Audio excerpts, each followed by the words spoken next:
स्पष्ट यहाँ पर आए हुए भाइयों और बहनों, मैं यहाँ पर देख रहा हूँ नरेंद्र मोदी और बीजेपी से विरोधी दल के नेताओं को कितना डर लगता है, लेकिन यहाँ पर डर के बावजूद इतनी बड़ी तादाद में लोग यहाँ पर आए। मैं आपको सलाम करता हूँ, सैल्यूट करता हूँ, प्रणाम करता हूँ। अरे कमल तब खिला था जब जुनेदा यहां से 99 में जीतकर अटल बिहारी वाजपेयी जी की सरकार में भारत सरकार के मंत्री बने थे। और शायद आपको मालूम हो, आपको लगता होगा कि मैं भागलपुर से हूं, लेकिन आपको मैं बता दूं, जब अटल बिहारी वाजपेयी जी ने जुनेदा को बनाया था भारत सरकार का मंत्री, तो मुझे भी सौभाग्य प्राप्त हुआ था कि मैं भी बिहार के किशनगंज से जीतकर 30 साल की उम्र में पार्लियामेंट में गया था और मेरे नेता अटल बिहारी वाजपेयी ने मुझे तराशने का काम किया।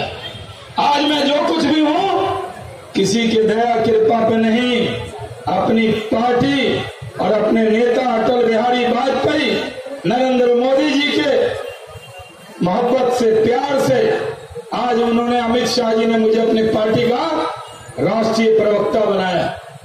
मेरी पार्टी ने मुझे केंद्रीय चुनाव समिति, जहां सिर्फ 12 लोग हैं, वहां पर स्थान देने का काम किया है।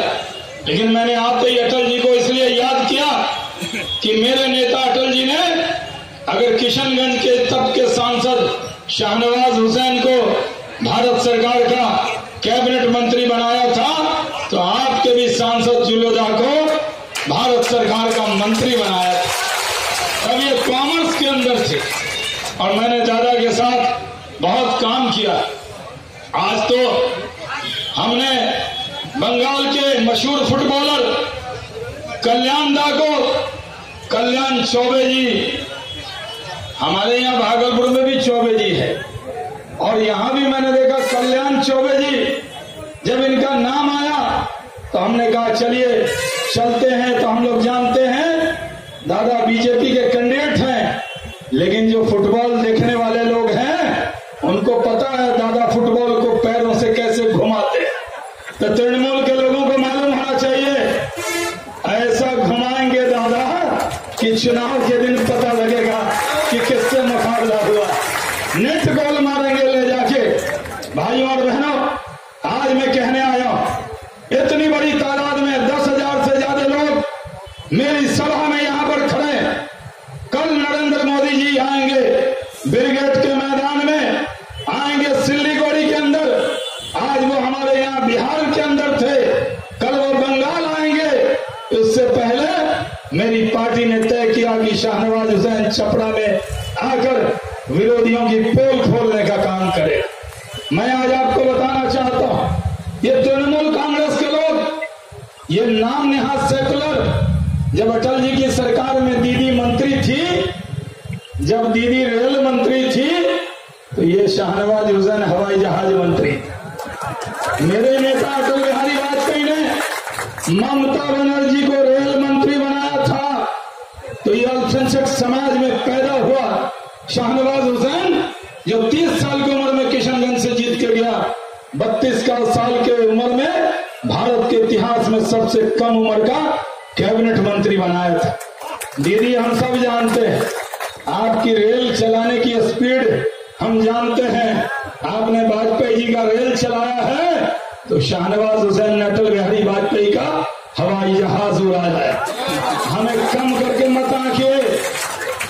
आप ये मानकर चलिए, पहले जब बीजेपी में कैंपेन होता था तो दीदी मुझे अपने साथ हेलीकॉप्टर में ले जाती थी। जब दीदी को बंगाल में मुख्यमंत्री बनना था, तब हेलीकॉप्टर में शाहनवाज हुसैन को लेकर सब जगह जाना था। तब बीजेपी बड़ी सेकुलर पार्टी थी, आज बीजेपी बड़ी कॉम्युनल पार्टी हो गई।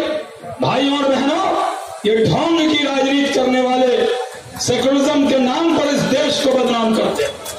ये कहीं से मुसलमानों के सगे नहीं है। हिंदू और मुसलमान के नाम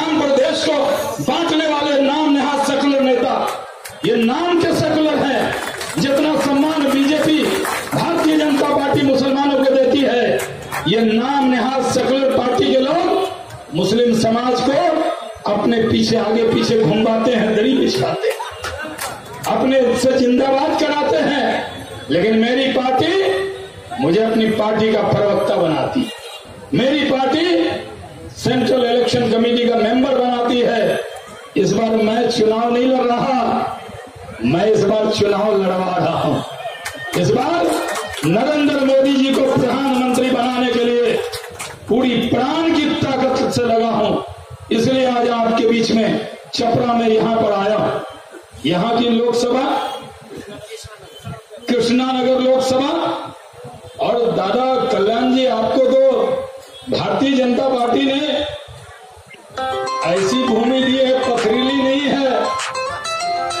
पूरे बंगाल में कमल खिलेगा जहां कभी कमल नहीं खिला, लेकिन दमदम में तपंदा ने कमल खिलाया था, यहां पर झूलेदा ने कमल खिलाया था, दार्जिलिंग में अहलुवालिया जी और जसवंत सिंह जी ने कमल खिलाया था, आसनसोल में बाबुल सुप्रियो ने कमल खिलाया। इस बार तो पूरे बंगाल में कमल खिलने वाला। आपको ये कमल का फूल, बीजेपी के कार्यकर्ता को मोहब्बत है ये कमल के फूल से। हमारा कार्यकर्ता किसी से डरने वाला नहीं है, वो कमल के फूल के लिए अपनी प्राण की बाजी लगा सकता है, इन कमल के फूल के झंडे को कभी झुकने नहीं दे सकता। इसलिए मैं आज आप भाइयों आपके बीच में कहने आया, ये नाम के लिए जब दीदी अटल बिहारी वाजपेयी जी के कैबिनेट में थी तब बीजेपी बड़ी अच्छी लगती थी। बिहार में कहावत है, मीठा मीठा गप गप और तीता तीता थू थू, यानी जब अच्छी लगी बीजेपी, छुक छुक गाड़ी मेरी रेल मंत्रालय, तब बीजेपी बड़ी अच्छी थी। तब बीजेपी में नरेंद्र मोदी जी थे कि नहीं? तब भी नरेंद्र मोदी जी थे, तब बीजेपी बड़ी अच्छी थी। आज नरेंद्र मोदी जी आ गए तो बहाना चाहिए, अपने आप को सेकुलर बताने के लिए नरेंद्र मोदी को कॉमनल बता रहे हैं। अरे नरेंद्र मोदी कॉमनल नहीं है, नरेंद्र मोदी इस भारत माता का सपूत है जो इस देश की मिट्टी से प्यार करता है। मेरी पार्टी जात और धर्म के नाम पर राजनीति नहीं करती। जो इस जननी मातृभूमि से प्रेम करेगा, मेरी पार्टी उसको अपने छाती से लगाएगी, अपने पलकों पर बैठाएगी, और उसका प्रमाण शाहनवाज हुसैन आपके सामने खड़ा। इसलिए मैं आज आपके बीच में आया।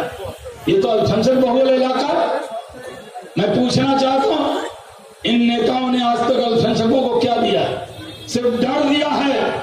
भाइयों और बहनों, मैं मुस्लिम समाज में पैदा हुआ हूं, मेरा अकीदा है मैं किसी नेता से नहीं डरता, मैं डरता हूं तो सिर्फ खुदा से डरता हूं। ईश्वर से डरिए। ये जो नाम नेहाद सेकुलर नेता हैं, ये मुसलमानों को बीजेपी से डराते। किससे डराते? बीजेपी से। बीजेपी आएगी तुमको खा जाएगी। अरे बीजेपी खाएगी तो पहले शाहनवाज को खाएगी। अगर शाहनवाज को नहीं खा रही तो छपरा में आपको क्यों खाएगी? खाएगी। चुनाव से पहले कहा गया बीजेपी आएगी तो मुसलमानों को पाकिस्तान जाना पड़ेगा, कहा था कि नहीं? हमारे यहाँ कह रहा, अभी भी बोल रहा है। इसीलिए तो मैं आया हूं, इसी मर्ज का तो इलाज हूं जो इतना दूर मैं आया। कलकत्ता कल्याण चौबे जी ने मुझे स्पेशल बुलाया, फोन किया कि यहां पर इस लोकसभा में शाहनवाज हुसैन को बुलाइए। मैंने कहा क्या बात है भाई, बिहार में कोई कहे बुलाइए तो समझ में आता, ये कल्याण चौबे जी ने मुझे यहाँ क्यों बुलाया? तो पता लगा तृणमूल कांग्रेस के नेता अभी भी मुसलमानों को डरा रहे कि बीजेपी आएगी तो पाकिस्तान भेज देगा। बताइए, नरेंद्र मोदी प्रधानमंत्री बने, एक व्यक्ति को पाकिस्तान भेजा। अरे ये पाकिस्तान, ये तो लातों का भूत है, ये बातों से मानने वाला।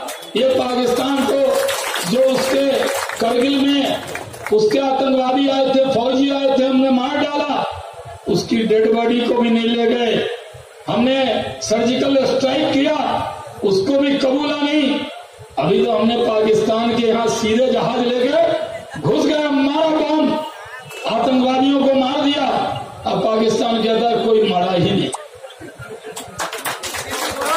जब वो अपने नागरिक को, हमारे यहाँ कोई फौजी का अगर शहादत होती है तो हम लोग उसको पूरा सम्मान देते हैं कि नहीं। बंगाल के लोगों ने शहादत दी, मेरे यहाँ भागलपुर के रतन ठाकुर ने अपनी प्राण की आहुति दी, हम लोगों ने उसको सम्मान देने का काम किया।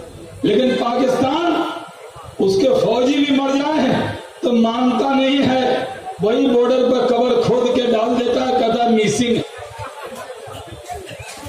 तो जब पाकिस्तान अजमल अहमद कसाब की डेड बॉडी लेने को तैयार नहीं तो क्या शाहनवाज हुसैन को लेगा?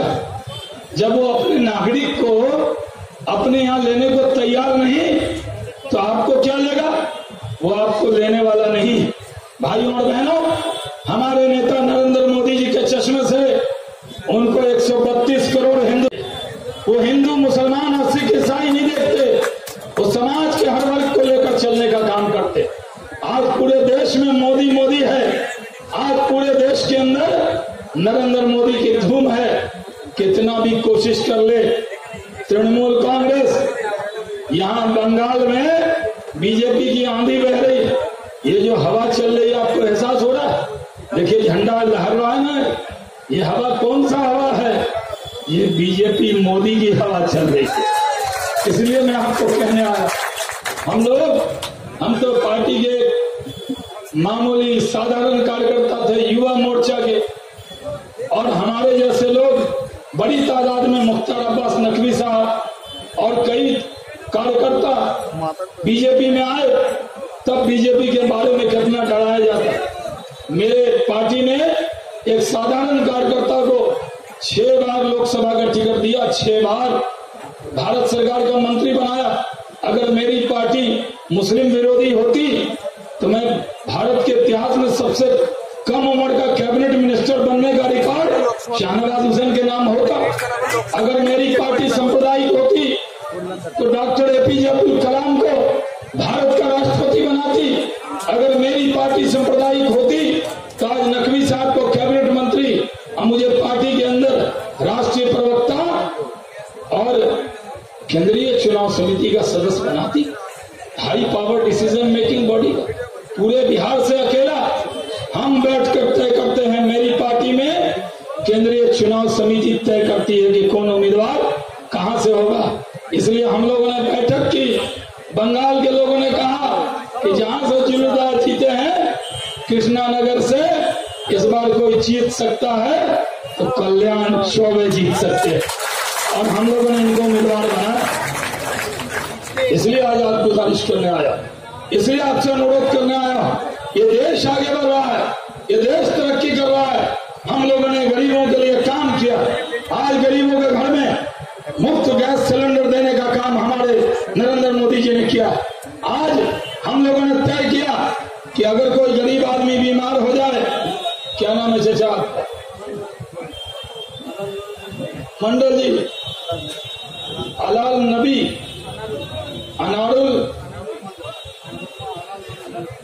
अनारुल नबी मंडल, देखिए अगर बीमार हो जाए, आप गरीब आदमी हो, तो यूपी में, बिहार में, जहां भी राज है, नरेंद्र मोदी जी ने स्कीम चलाई 5 लाख तक के इलाज की गारंटी। लेकिन बंगाल में इतना है तो मैं इतना बढ़ा दूंगा, टॉप अप कर दूंगा। ये मोबाइल फोन है जो टॉप अप करेंगे, टॉप अप कर दूंगा। जनता के अंदर भ्रम पैदा कर रहे हैं। लेकिन कांग्रेस पार्टी का घोषणा पत्र, ये घोषणा पत्र ऐसा है जैसा राहुल गांधी जी ने मनमोहन सिंह का अध्यादेश फाड़ कर फेंक दिया, वैसे राहुल गांधी जी का कांग्रेस का घोषणा पत्र जनता इस चुनाव में फाड़ कर फेंक देगी। क्योंकि वो जानती है, लोगों को भरोसा है मोदी जी पर, लोगों को भरोसा है मोदी जी के विकास पर, लोगों को भरोसा है मोदी जी के काम पर, लोगों को भरोसा है मोदी जी के नाम पर। भाइयों और बहनों, ये देश आगे बढ़ रहा है। ये देश आज दुनिया की छठी इकोनॉमिक ताकत बना है, ये रफ्तार को रुकने नहीं देना। हम लोग लगे हैं, आज बंगाल के अंदर हैं, उसके बाद 3-4 दिन महाराष्ट्र जाए, उसके बाद फिर केरल जाएंगे, पूरे देश का दौरा करेंगे, फिर उत्तराखंड जाएंगे। एक दिन भी, एक पलक भी चैन से नहीं बैठेंगे जब तक ये कमल के फूल के झंडा को ऊंचा नहीं करेंगे। हम लोगों को मोहब्बत है अपने नेता नरेंद्र मोदी से, हम लोगों को मोहब्बत है अपने निशान कमल के फूल से, जिसको आप लोग बांग्ला में पद्म फूल कहते हैं। तो पद्म फूल हमारे दिल में बसा है भाइयों और बहनों, इसलिए इस बार के चुनाव में कमल पर बटन दबाइए। हम लोगों ने तो जीवन में जब से वोट देना शुरू किया, देख कमल पर बटन, देख कमल पर बटन, कमल पर बटन दबाते दबाते, मोहर लगाते लगाते कमल से मोहब्बत हो गई है। आपको भी मैं कहने आया हूं, इस बार के चुनाव में चूकिएगा नहीं। ये आज पहली सभा है, मैं और बार आऊंगा। चुनाव के बीच में इस बार मिशन है। हम लोगों ने कहा अब की बार 400 के पार, क्या नारा लगाया? अब की बार 400 के पार, अब की बार 400 के पार, अब की बार 400 के पार, अब फिर एक बार मोदी सरकार, फिर एक बार मोदी सरकार, फिर एक बार मोदी सरकार। इसलिए भाइयों और बहनों, इस नारे के साथ चलिए और यहाँ पर इस नारे के साथ चलिए, मोदी जी के साथ चलिए। हम लोग सब जगह चुनाव जीतेंगे। जब हम लोगों ने पिछली बार कहा था 14 में मिशन 272 प्लस, तो हमारा मजाक उड़ाया गया। अब हम लोग कह रहे हैं अब की बार 400 के पार, तो हमारा मजाक लोग उड़ाते हैं। लेकिन जब मांगा था 272 प्लस, तो जनता ने दिया 283। मीडिया के भाइयों को कहना चाहता हूं, आप भी यहाँ बंगाल में बहुत दबाव बनता है, लेकिन मीडिया का हम लोग बहुत इज्जत करते। आप दबाव में आने वाले नहीं हैं। आप इस बार देखिएगा कि हम लोग 400 के पार जाएंगे। यूपी में भी 73 से कम नहीं होगा, 74 जीतेंगे। बिहार के अंदर भी 40 के 40 जीतेंगे। हम लोग गुजरात की सारी सीट जीतेंगे, राजस्थान की सीट जीतेंगे, पूरे देश की सीट जीतेंगे। और इस बार जब जीतेंगे, तो पिछली बार तो अल्पसंख्यक भाइयों को कहा गया था मोदी आएगा तो तुमको भगा देगा। अब तो आपने देख लिया, मोदी आ गया और किसी को भगाया भी नहीं। इस बार अल्पसंख्यक समाज के भी बड़ी तादाद में लोग हमारी पार्टी के अंदर शामिल हो रहे हैं। अभी अल्पसंख्यक समाज के 15 लोग यहाँ पर मंच पे भारतीय जनता पार्टी की सदस्यता ग्रहण करेंगे। आपसे अनुरोध करते हुए, विनती करते हुए, आप कितने देर से बैठे हैं? 4 बजे से,